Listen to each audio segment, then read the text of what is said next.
for our Facebook, and then so we'll have like a good 10 minutes or so, and then but we have to cut it for our show to about 6. Sounds good. Yeah. So all right. So we are recording and we're good to go. And you know what? Joining me now is Keli'i Akina. He is the president of Grassroot Institute of Hawaii, and it's good to see you, and thank you for being with us today. Annalisa, it's a delight to be on the program today, and I want to say aloha to all of the KITV4 listeners and viewers. Wonderful. I wanted to give you a chance to talk about your efforts at the Institute to reopen the economy. There's some pushback against massively reopening it, but what's your take on all of this? Well, I think it's important to clarify that we're not saying throw caution to the wind.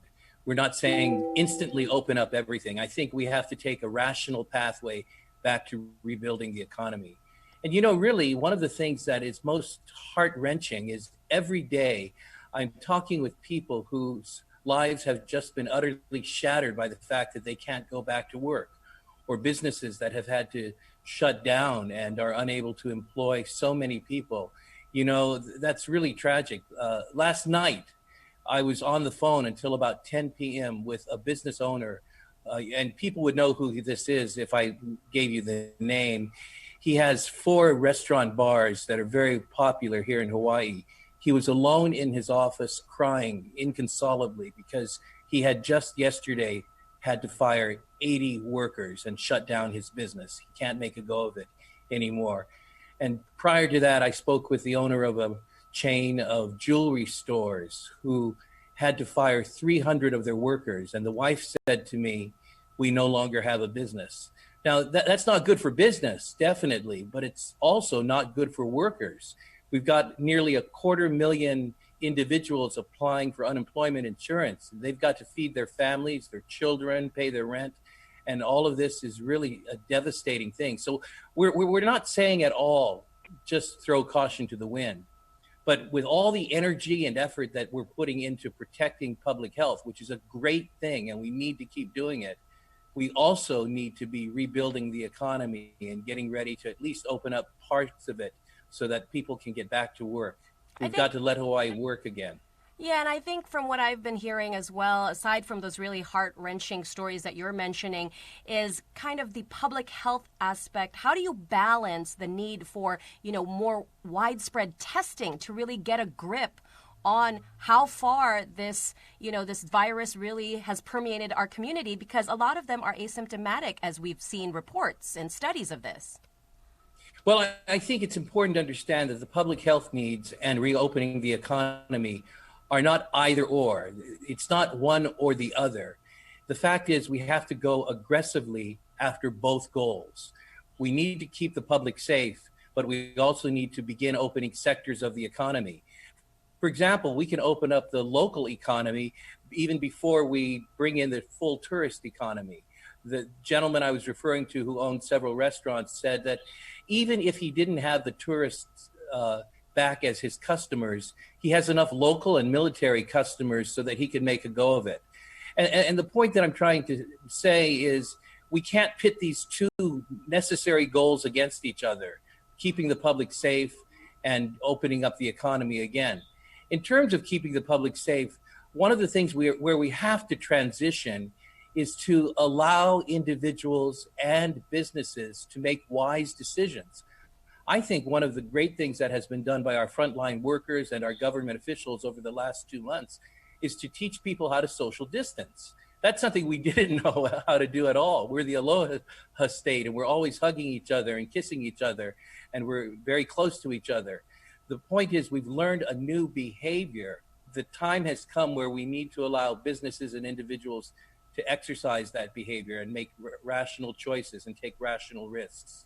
What's your assessment of the government's response to the economic fallout? We often talk about, testing and the public health aspect, as you've mentioned, but what about the economic recovery? Have they done enough?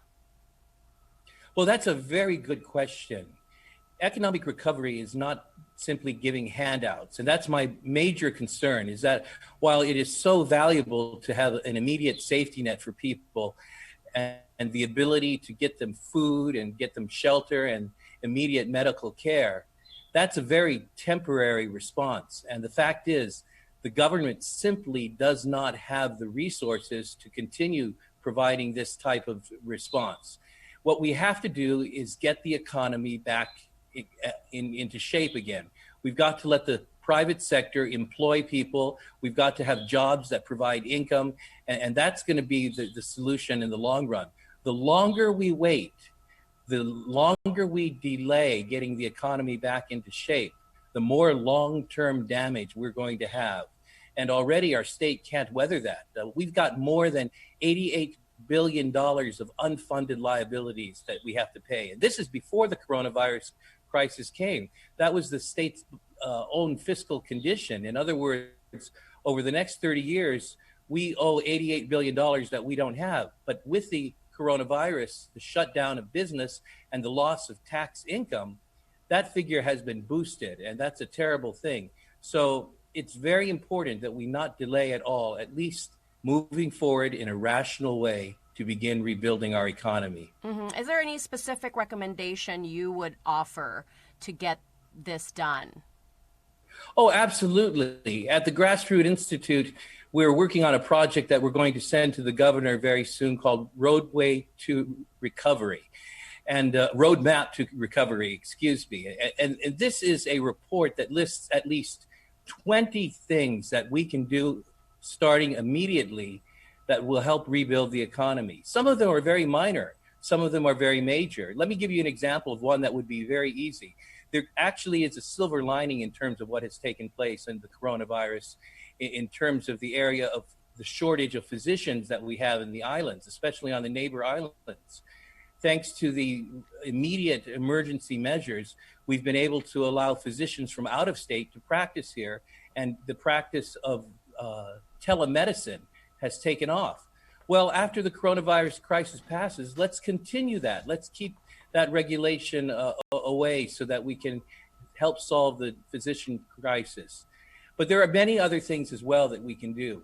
One of them in particular is we can reform our zoning and land use laws just to open up a percentage or two more of land so that we can increase the construction of homes and bring down the cost of housing, both purchasing and rental. In addition to that, we can reduce and eliminate several taxes. One in particular hurts those at the lower income stratum is the fact that we have a GE tax that charges taxpayers on medical as well as food. We should eliminate that because that hurts those who are at the lowest level of economic ladder. We should also minimize regulations and loosen up our licensing laws. And one other thing that we talk about at the Grassroot Institute is there are some big things we can go after. For example, we can save our consumers a great deal of money by updating a 100-year-old shipping law called the Jones Act. So in answer to your question, there's a lot that can be done, big and little, but we've got to get started on reopening the economy. Yeah. We've got to let Hawaii work. Definitely. And that's the petition that you were mentioning, or at least that we know that you're leading. Tell us briefly about that as our final question. Oh, yes. In fact, I'm glad you gave me the opportunity. At the Grassroot Institute, we were hearing from so many people who were saying we need to have a rational path to reopening the economy. And the phrase that came up over and over again was let Hawaii work. You know, let people go back to work. Let the economy work. That's not to say let's stop protecting us in terms of public health, but let Hawaii work. And so just yesterday, we launched a petition drive. It's online at lethawaiiwork.com. Within the first 24 hours of the soft opening, we had over 1,500 people sign up. And I think by the time you show this on air, there will be thousands. Anyone can go to lethawaiiwork.com and let their voice be known. And what will happen is that petition will go straight to the governor and to our public officials. Well, thank you so much, Keli'i, for sharing all of this information. It's important to let our public know what you're doing, and all the businesses are needing help during this thanks. crisis. And in closing, let me just say mahalo to our public officials and our frontline workers for the great job that they're doing. And may everyone be safe and healthy. Aloha. Aloha to you as well. Keli'i Akina there with the Grassroot Institute of Hawaii. Thank you so much for joining us. Thank you. And don't go away. Good Morning Hawaii. We'll be right back. Okay, appreciate it, Keli'i. I'm so glad we finally got to connect.